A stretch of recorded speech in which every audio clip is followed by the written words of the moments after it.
bir ayıyı görebilirim, bir karacayı, bir geyiği görebilirim. Şu görünen bulutlar.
Yine yukarılara tırmandım. Böyle bir noktaya geldim. Yol kenarından gördüm burayı. Biraz orman içinde kalıyordu.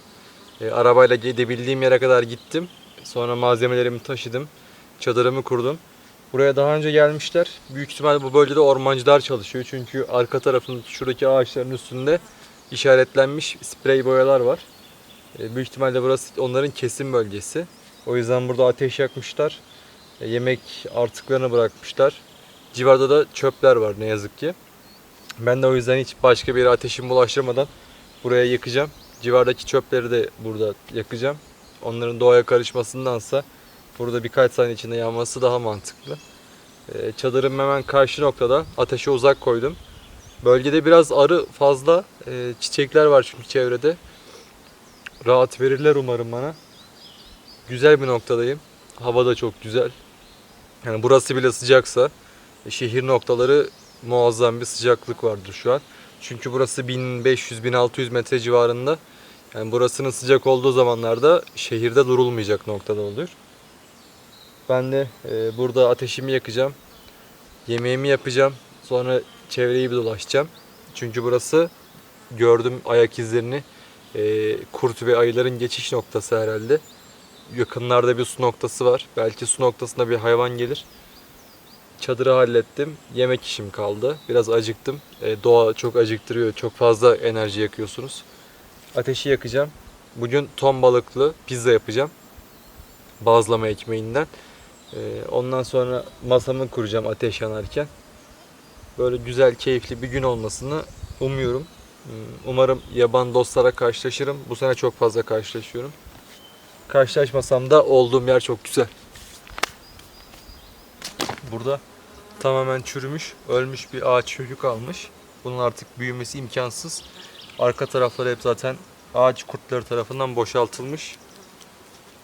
O yüzden bu çürümüş kütüğü kullanacağım.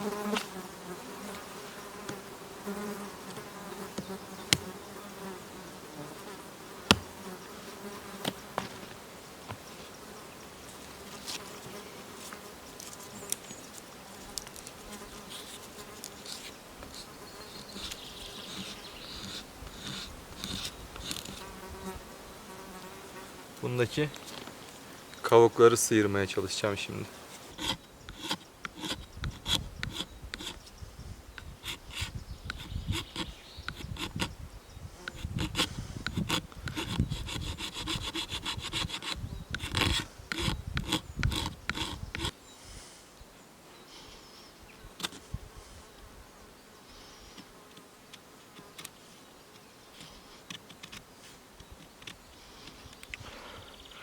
Şu küçük kavlar çok düşük derecede tutuşma sıcaklığına sahip olduğu için bunun üstüne gelen herhangi bir kıvılcım bu odunun bütününü yakmaktan daha kolay.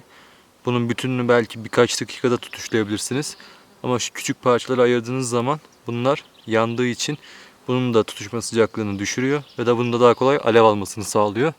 O yüzden bunların yanlarından böyle bıçakla oyuyorsunuz ki daha kolay ve daha az çakmak kullanıyorsanız çakmak gazı, magnezyum çubuğu kullanıyorsanız magnezyum çubuğu bunları daha kolay seviyede tutuşlar.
Daha önce de bazlama ekmeğiyle pizza yapmıştım.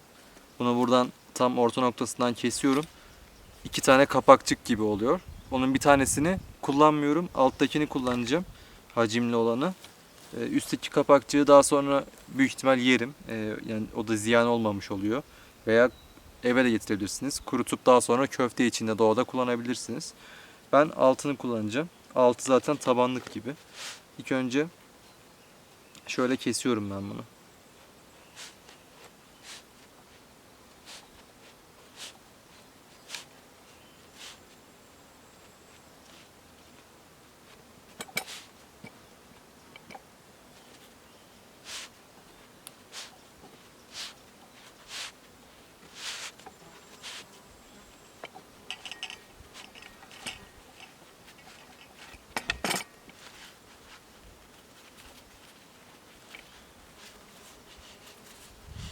Bu da taze olduğu için yumuşakmış.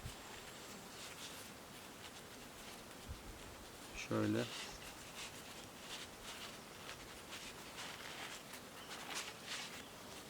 Üst kabuğunu daha sonra kullanacağım. Altı böyle. Pizza hamurum doğal olmuş oldu. Buna malzemelerimi koyacağım şimdi. Doğada yapması en basit yemeklerden biri. Hem doyurucu, içinde sucuk var, kaşar var, ekmeğin kendisi var. Yine sebze de katabilirsiniz. Hem kolay pişiyor. Zaten sucuk çok da pişerse yanıyor. Pişme sıcaklığı da ideal. Sizi fazla bekletmez. Çok da fırına da ihtiyacınız yok. Şimdi ben doğal yöntemlerle bir fırın yapacağım. Sobam yok şu an. Biraz biber keseceğim.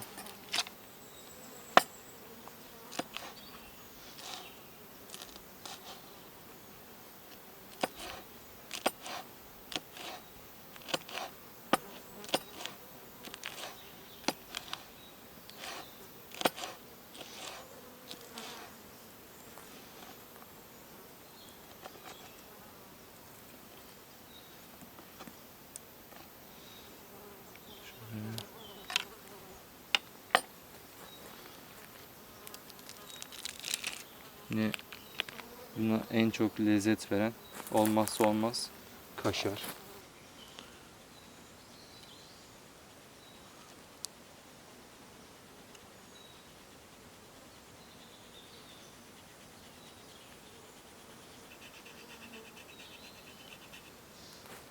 Bolca kaşar koydum. Çünkü kaşarı çok seviyorum. Bu yaklaşık bir 20 dakika falan yaptığım doğal fırında pişecek. Şimdi fırını yapacağız. Bu burada hazırlansın, dursun. Zaten hazırladım. Sosunu dökeceğim. Buraya ketçap, köri, hardal ve mayonez karışımı bir kavanoza koydum. Bunu da biraz üstüne gezdireceğim. Sonra bunu yaptığım fırına vereceğim. Ara ara kontrol ederek pişireceğiz.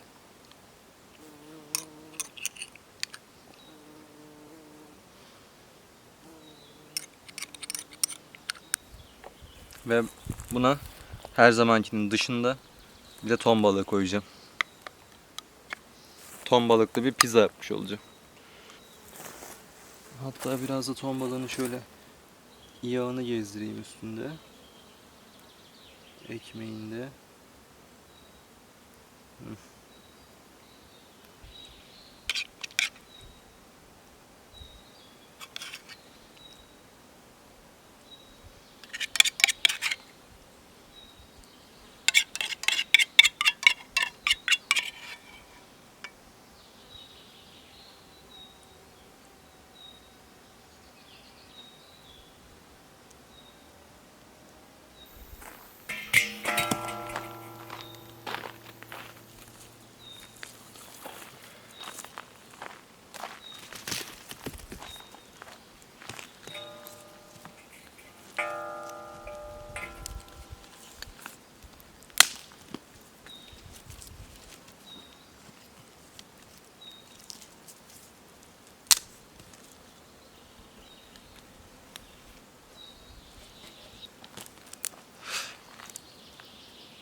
Bir parça daha koyacağım. Destek için.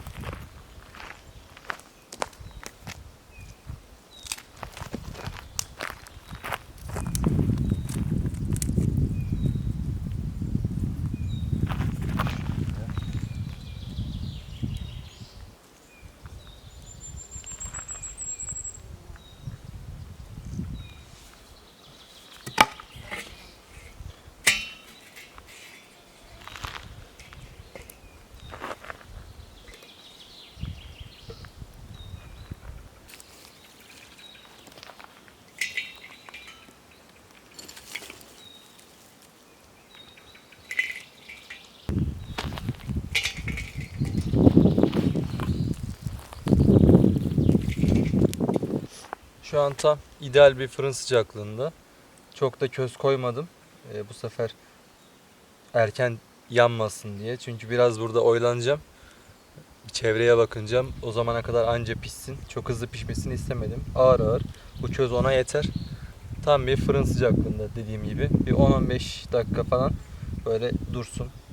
Rüzgar zaten üstündeki közü tekrar alevlendiriyor. Şuralarına da biraz koydum. Çünkü rüzgarın giriş noktası bu tarafta. Arkasında çıkış noktası yok. Buradan sıcaklık giriyor ve arkadan çıkamıyor. İçeride de bir sıcaklık döngüsü var. Dengeli pişmesi için. Üstünde de var. Böyle bırakacağım bunu. Bu kendi pişsin. Alırım birazdan. Yemek pişerken şöyle bir gezintiye çıkmak istedim. Hava arka tarafında kapandı. Bugün yağmur ihtimali olan bölgelerden birindeyim. Ama yağmayacak diye düşünmüştüm. Baktım modellerde. Arka tarafım dediğim gibi karardı. Ön tarafımda daha da açıldı. Bir noktaya yağıyor şu an arka noktamda. Rüzgar kesildi.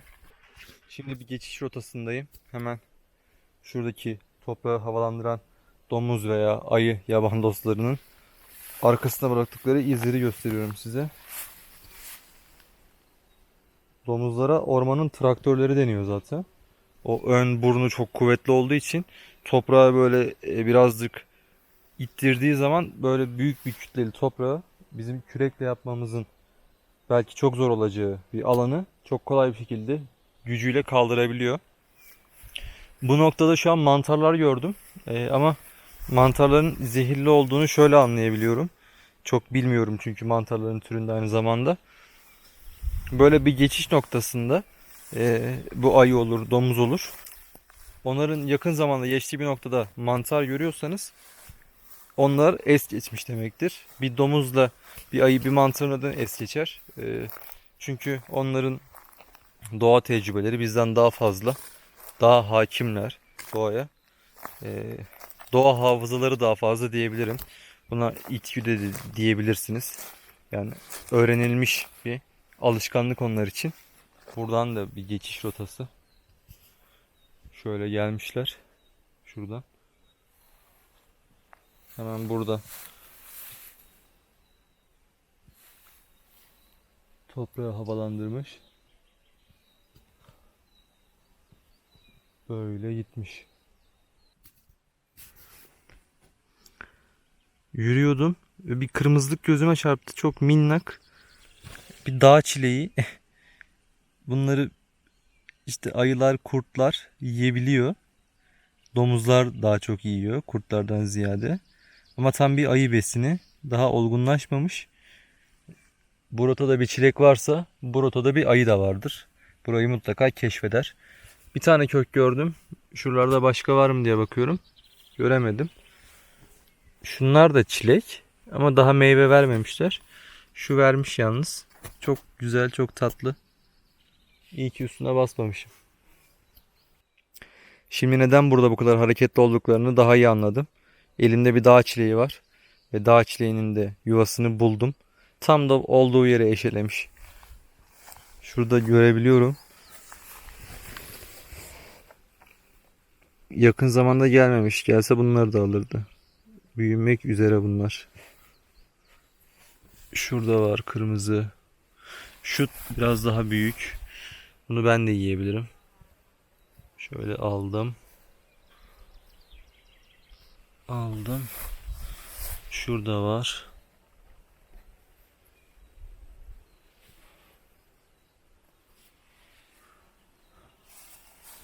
Ne kadar güzel. Bir bahçe değil de tamamen yabanda yetişmiş bir meyve topluyorsunuz ve yenilebilir bir meyve.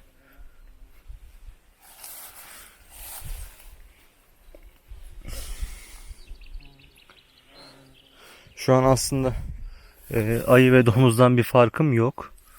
Ben de onların yedikleri meyveleri topluyorum şu an. Dağ çileklerini.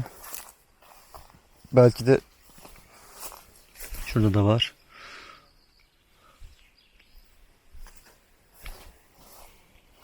Bunlar hep çilek.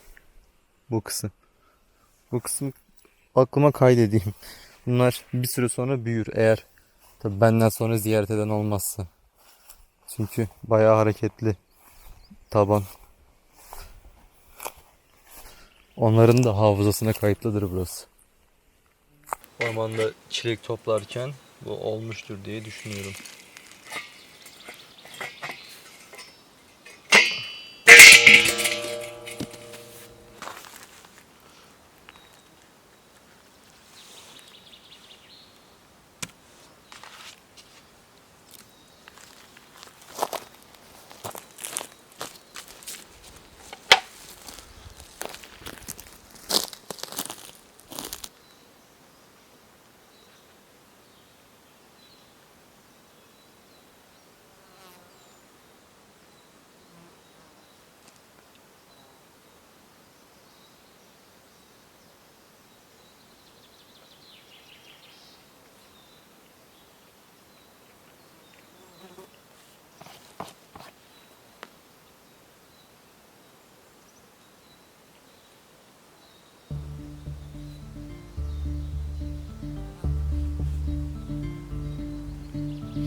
Biraz önce yağmur başladı. O çilek toplamaya gittiğim yerde bahsetmiştim. Arka tarafım karardı diye.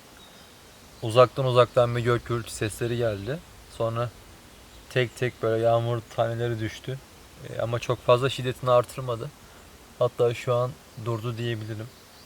Böyle yerlerde olmayı çok seviyorum. Bu tarz yerlerde bir kitap getirmek veya tabletime bir dizi indirmek, podcast dinlemek falan daha ayrı bir anlamlı geliyor. Daha çok odaklanabiliyorum. Çünkü beni oyalayabilecek veya dikkatimi dağıtacak hiçbir şey yok. Telefonumu elime alsam Instagram'a giremiyorum, Twitter'a giremiyorum. Tabletin de interneti yok. İndirdiğim kadarı var.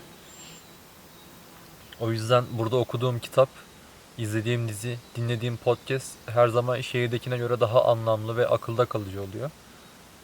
Bunu kendimde gözlemledim. Ben böyle yerde keyif alıyorum. Böyle telefonun çekmediği, ıssız bir ortamda. Böyle ilkel noktalar benim sanki 100 bin, 200 bin yıl öncesine getiriyor. Ve insanlığın ilk zamanlarındaki o duyguyu veriyor. Çaresizlikle o vahşiliğin muhteşem birleşimi. Yani sonuçta tür olarak bu kadar yıl baskın bir şekilde gelmişiz. Şu an doğada baktığınız zaman çok çaresiz bir türüz. Yani şu halimle çadırım falan olmadan böyle bir noktada bir yılı geçiremem. Ya başka hayvanların saldırısında Ya şu anki açlığımla ya da vücudumun ısıya dayanımı ile ilgili mutlaka bir sorun yaşarım. O yüzden aslında şu an bu doğada gördüğümüz çoğu canlıdan daha aciz durumdayız. İlkelliği hissettiren bu. Vahşiliği hissettiren de zekamız. Her şeyi düşünebiliyoruz. Avantaj olarak da bu bizi öne geçiriyor. Yani nasıl ilkel bir ortamdasın? İşte şehirden çadırını aldın, tabletin yanında masa kuruyorsun, sandalyen var falan diyebilirsiniz. Bu nasıl keyif verebiliyor diyebilirsiniz. Tam olarak ben öyle düşünmüyorum çünkü şu an etrafta baktığım herhangi bir açıklıkta bir ayıyı görebilirim, bir karacayı, bir geyiği görebilirim. İşte ilkellik ve vahşiliği hissettiğim noktada burası. Yanımda ne getirirsem getireyim. Buradaki doğal yaşamın bir parçasıyım. İlkelliğin uyum sağlama sürecinde kaçınılamaz bir noktasındayım. Aslında hem çaresizim hem çok keyif alıyorum. Doğa bana bunları hissettiriyor. Uç duygularımı yaşamayı.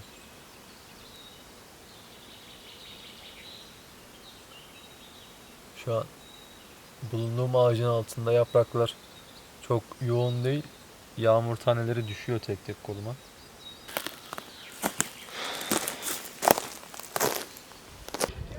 You do know that vodka is made from potatoes. Alcohol has its own rules. So, You can do that now. I know I hosted that fundraiser. Oh my God. This is why you brought us here. You didn't want me to make a scene, did you, Robert? You thought this place would protect you. Şu görünen bulutlar Mammatus bulutu diye geçiyor. Tam oluşma koşulları bugünkü ortam gibi. Bulut ağırlığının yani su yüklü taneciklerin fazlalığından aslında sarkan hepsi bir tane tane balon parçası gibi görünüyor. Hepsinin içinde büyük oranda su var. Onları yeryüzüne bırakamıyorlar. O su topları böyle aşağıya doğru bir aynı avize gibi asılmış duruyor şunlar. Hatta biraz daha yaklaşalım. Bunların hepsinin içinde sular var ve çok fantastik görünen bir bulut tipi. Benim de görmekten en çok hoşlandığım bulut tipi. Çok nadir görülüyor. Öyle çok sık oluşan bir bulut tipi değil. Bugün şansıma atmosfer güzel görüntüler sundu. Bu görüntünün tam arkasında da gökkuşağı oluştu. Yağış bırakan tarafta. Orası yağış bırakmayan taraf. Ve bulutlar yavaş yavaş kayıyor artık. Mammatus'ta 1500 metrede gördük. Kayda da aldım. Sizce de çok güzel değil mi? Çok estetik görünüyor.